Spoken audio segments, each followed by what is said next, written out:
পাবো। আল্লাহর ওলি, আল্লাহর বন্ধু মনে হয় যারা ওই যে বিভিন্ন দরবারে থাকে, গাছতলায়, আস্তানায়, মাজারে, এরা মনে হয় আল্লাহর বন্ধু, আল্লাহর ওলি। হ্যাঁ, এই কথাটা ভুল।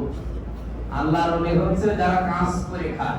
কারণ মানুষকে আল্লাহ বানিয়েছে পরিশ্রম করার জন্য। লাকাদ খালাকনাল ইনসানা ফি কাবাদ, অবশ্যই আমি মানুষকে বানিয়েছি পরিশ্রমের মধ্য দিয়ে। আপনি দেখেন সেই মায়ের পেটে আল্লাহ রাব্বুল আলামিন যখন বাবার স্ফলিত দিয়ে মায়ের রেহেমের ভেতরে আমাদেরকে ফেলে দেয়, ফালায়ানজুরিল ইনসানু মিম্মা খুলিক, এই আয়াত অনুযায়ী ইয়াখরুজু মিন বাইনিস সুলবি ওয়াত তারাই। এই তাফসীর পড়তে গিয়ে দেখেছি মানুষকে বাবার স্ফলিত দিয়ে যখন মায়ের রেহেমের ভেতরে ফেলা হয়, এই বাবার নাপাক পানিটা দিয়ে কমপক্ষে 20 কোটি আমের হামসা হতে পারে। তো মায়ের এই সুরক্ষিত ফি পারারিন মাকিন, এই জায়গা পর্যন্ত পৌঁছাতে হয়তো কেউ মায়ের জরায়ুর সাথে ধাক্কা লেগে পড়ে মারা যায়। এভাবে জায়গা পর্যন্ত একটা, দুইটা, তিনটা, চারটা, পাঁচটা, সর্বোচ্চ এই পৃথিবীতে 13টা, ক্যালিফোর্নিয়ায় এক মহিলা 13টা সন্তান জন্ম দিয়েছে।